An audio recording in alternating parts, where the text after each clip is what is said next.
Let's chat with our buddy Jim Norton, Realty Pro 100. And Jim, you are or were a builder? I'd say were. Okay. So you understand the discussion I had in the opening block about how builders really use pricing. They have to keep their projects going, especially when you're going from phase 1 to phase 2 to phase 3. Right. You don't want to be showing that properties aren't selling at the prices you priced them at. Correct. Yeah, you're doing damage to, if you lower your prices, you're doing damage to phase 1, and you're doing damage to resales depending on how long or how big the project is. So before we get into that, during the break you're sharing, sometimes these projects, they don't have, you don't build, it's not like you start today and they're done tomorrow. It's not like a 30-minute TV show. Correct. It takes a little longer than that. Well, as we said, the pro forma for these, I mean, if you purchased pro forma, you're getting into fancy words. No, now. Not really, but projection, if you want to use that term. But basically, the builder's buying, let's say they buy 50 lots today. Those 50 lots won't be delivered for anywhere from delivered 12 means completely built out for sale. They won't be for sale. Be for sale for 12 to 24 months, depending on what entitlements are there. That is a complex conversation itself. But let's just say the standard by the time you get your permits and by the time you get your whatever approvals are necessary and you're ready to build, then you've got another 180 days. If you could build under that structure, that's basically another 6 months. So let's just say the quickest probably you could come up to something would be 12 months. So you got to do a lot of forecasting. You're looking at forecasting for 12 months from now. Now, the difference as the builder, it sounds different, but it really isn't. The difference is the builder's got a marketing study. The builder's got boots on the ground out there looking at houses and looking at common comparables. And this is what your agent can be doing too. Or should be doing. Should be doing. True. And so at the same time, you have a shorter window, but the builder's got a longer window. But that's why the builder's is thinking about things. You're as a builder, you're always playing scenarios. You're always making scenarios. So how many projects does a builder have going at a time? As many as they can handle. I mean, Lennar, thousands. That's a public builder. I think they're the largest builder in the United States. So you got Lennar and you got D.R. Horton and some of the big guys out there. So they've got multiple states. So one of the things want to get to is when I go to sell my house or you go to sell your house, we're selling one house, right? And we're doing that depending upon which study we look at, 9 to 13 years. Yeah. Builders are doing that every day, all day. They never stop because that's their business. It's kind of like going to a gas station. Yeah. Right, they don't sell a tank full of gas every 9 to 13 years. Right, they're selling tanks of gas all day, every day. Right, every 13 minutes. Yeah. So what I'm getting at is they're keeping on track of every kind of strategy that comes out. And when I talk about strategies on Ron Siegel Radio, it's not like there's something new. It's that I mastermind with people all over the country that are doing lots and lots of different strategies all the time. This just happens to be one that the builders are using, and they might. Almost frequently, builders give concessions. Correct. Yeah. So that could be. Well, you talk about it. What are the different kinds of concessions a builder could use? Well, you could start with simple things like flooring. Okay. That's probably the most simplified version. You can builder upgrades depending on the stage of the construction. You could add. So you go from Coleman to actually having walls. No, you could change the tile. You could change the lighting. You could change the fixtures. You could add bonuses. You could add solar. Maybe it's already in the project. You know what I'm saying? They're most large. So it's kind of like a car. Yes. Right. So you've got the stripped down version of the Camry. Right. And then you've got 4 or 5 or 6 different versions with different accessories that make it a nicer product or more desirable. Right. And don't forget, nowadays in California, you could add the ADU while you're under construction. Okay. It was the additional dwelling unit. Additional dwelling unit. You could add that while you're under construction. It was always cheaper to at the time was cheaper to add a pool house or casita, whatever you want to call it. Now it's transformed itself into what is called the ADU and the additional accessory. So if you're going to have mom and dad live with you, you could build the 2-bedroom in the back. A lot of builders are already including that. They are offering it as an option. So if you go and do these add-ons, generally are add-ons generally more expensive than the initial build? You know, if I did a build, is it a bigger profit center? Is there a bigger margin on add-ons than the initial building For the builder? For a private person, or So for the builder, the add-on is just additional work. And it's probably not, I wouldn't say it's a large profit center, but it might be what it takes to get that deal done on that particular. So it's not like when I go to a contractor and he gives me a bid to put a pool in, and then I say, well, I want to change this. And he says, that's going to cost you a lot of money. Right. Well, it's going to cost you money. I mean, there's no question. But what the difference is going to be is how quickly could you have closed on that million? Let's say the house is $1 million. You used that earlier, right? Let's use that when we come back. We're going to talk dollars and cents when we come back. Continue our conversation with Jim Norton, Realty Pro 100. Realtor today, builder historically. So we've been talking about in the opening segment, I spoke about not reducing the price as your first option. And there's a lot of real estate people that don't understand that concept. And Jim and I have been chatting because he was a builder, still understands. He didn't have amnesia or anything, so you still understand all that building. No, stuff. I still understand. It's not quite that old. We don't call him Joe. We call him Jim, not Joe. Yeah. So you know, in that opening segment, we're talking about that $1 million property and using a $50,000 price concession instead of price drop. Now I'm gonna throw another thing at you. Generally, it's a 3-to-1 ratio. So if you were thinking about doing a $50,000 drop using the exact same money as a price reduction, then that's how we came up with that chart that we showed in the opening segment. But if you wanted to make your price reduction equal the the payment on that $50,000, that would be the same as a $150,000 price drop. Right. Anybody thinking about going from $1 million to $850,000? Oh, you're not by choice. Your client and your builder client would fire you. I mean, they would not even tolerate such a conversation. I mean, could you imagine going to the kitchen table and telling somebody we're going to take $150,000 cut rather than maybe a 3% cut? But could you imagine going to them and saying, hey, look, we're still going to stay at $1 million, but here's what we're going to offer. And this is, we're going to educate the agents bringing buyers to us. We're going to offer this. I mean, when you go to look at a car, do you negotiate the price of the car, or are you thinking about the payment of the car? You're thinking about the payment of the car. And the people buying. Can I afford it? Exactly. I'm not writing a check for $1 million. Right. I'm writing a check for, I forgot what we said in that 7,000 to 6,200 or something like that, and down to 6,200 on the concessions. Now I'm gonna have to find it, so I make sure we say the right numbers. But as you asked earlier, you asked about the builders. The builders are thinking more about financing all the time. That's why a lot of them own financing companies, so that they can offer these programs. Like you said, Geneva offers programs, multiple programs.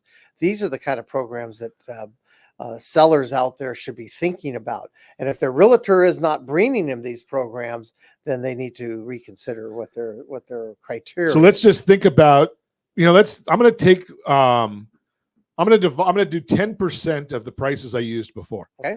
Just because, most people can relate to this, because the example you brought up of the car. Mm-hmm. So you walk into the dealership and they say, well, it's going to cost you $700 a month for this car. Right.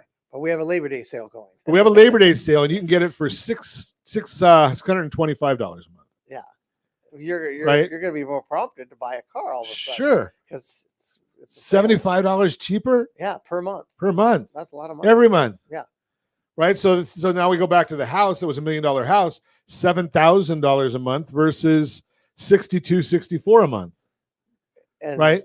There's some now the price of the house isn't the concern, right? Because you have changed it to say, hey, look, I've got $1 million home. It's going to we're going to probably get 3%, and I say probably because that's the average, but you get your 3% appreciation. But at the same time, now I'm paying $6,200.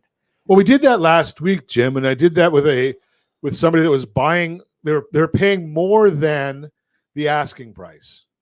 And one of the things we looked at on that one was in that exact area. So it was a $790,000. I think we rounded it to $800,000 house in Whittier. Mm-hmm. And when we went up to $850 to make sure we got the deal, or $830, something like that, right, we found out that based on that area and their forecasted as well as historic appreciation, it was 7 months to get to, even though you're paying more than the asking price, your value would be, it takes 7 months to get that value. Yeah. So you're basically saying, I win the bid, right? And you can look at the whole thing, rsrstrategy.com, rsrstrategy.com. We have the whole thing still out there right there where you can go look at it, rsrstrategy.com. 7 months is not a big deal. No. Right? When you're talking about 9 to 13 year hold time on your house. But again, that's not something, as a home buyer, you want to look at your home budget and you want to look at how that fits into your home budget. Well, right now you've got two different issues.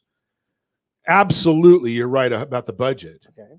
But the second part is, how many offers does it take for you to get a property that you want? Right? Because there's still a shortage of inventory out there. There's shortage. There's no question. There's a shortage. We are definitely driven right now by supply and demand, but at the same time, we're running. The constraints are solving the problems that get to for demand to acquire the property, which again comes down to financing. Interest rates have always been the key to home ownership. Sure. And the lower the interest rate, the easier it is to get a home. The higher the interest rate, the harder it's to get a home. And that's why you're always looking at your loan.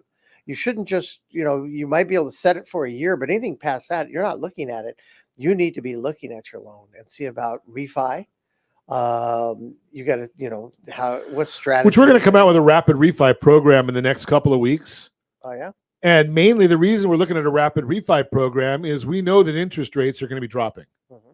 So how often do you think people are really watching their mortgage? I don't think overall, not enough. I don't think they're not even watching it probably. Right. So our rapid refi program is basically going to say, we'll watch it for you. And if it hits a point where you can save 10% and 3 years on your mortgage, right, that should be a target to refi. What that really is good for, it's bad for the banks on the HELOC, which is the what traditionally we call the second, that people usually use the second to get, let's say they want to redo the air conditioning and the roof. And now if you have a rapid refi and you get a couple of drops, you could use that product instead and have your payments go out. Some of them are adjustable too. Sure. You can do 20-year, 25-year, or you can adjust your amount, and so you can still take money out, get those high maintenance number items done, and then still be back into a good lower payment. So people need to, it's not you go and refi your house so you can pull $100,000 and take a great trip to Europe.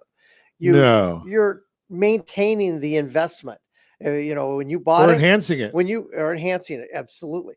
Which I went and looked at a property over the weekend, Yorba Linda, California. It's not on the market. It just recently sold at an auction or a probate or something. I don't know exactly. Okay. But if you look at the property on Redfin, it's worth $1.74 million. And the property sold at 1.2. It's because people didn't take care of it. Yeah. Right? I mean, Now that's not good or bad. It's just because the person, I think, probably lived in it for 30 years and they were happy with it until the day they passed. Yeah. Now the piper's got to be paid. Right.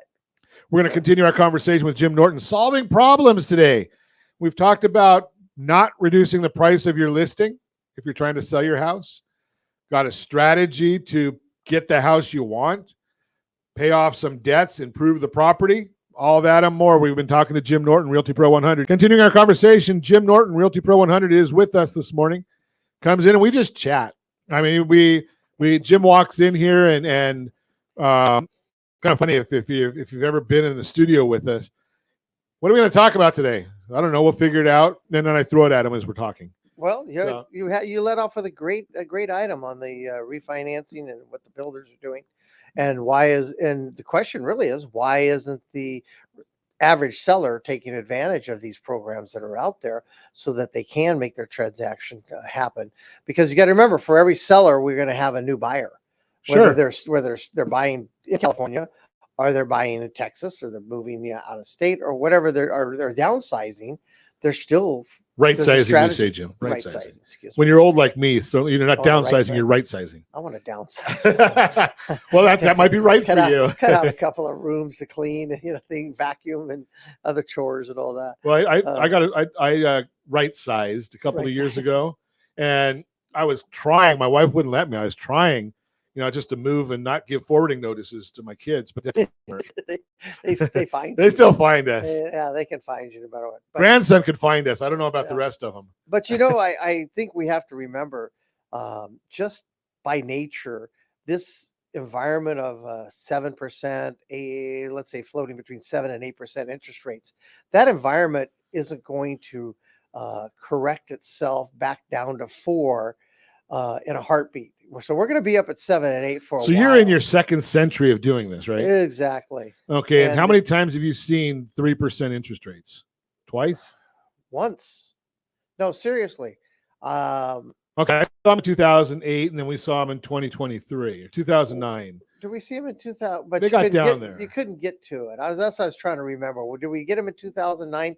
But the bottom line, market was broken, so we couldn't. That's my point. Yeah, the market was completely broken, And so it didn't was make right any after the sense. pandemic, also. Right, and then we also.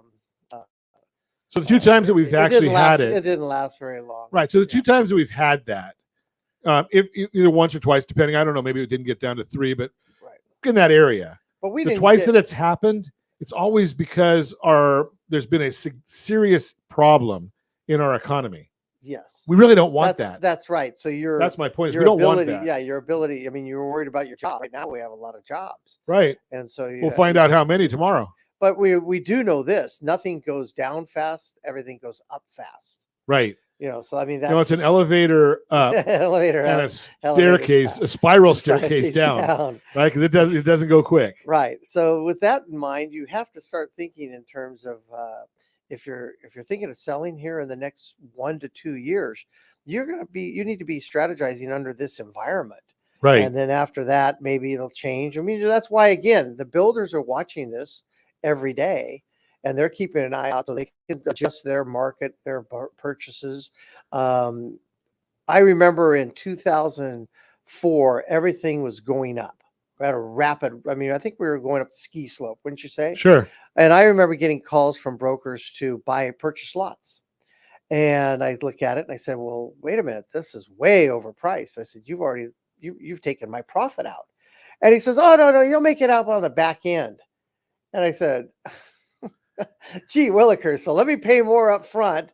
Wherever, did anybody miss this, buy low, sell high? Did anybody miss that? Yeah. Well, builders are they're not thinking, oh, I'll buy high and I'll sell low.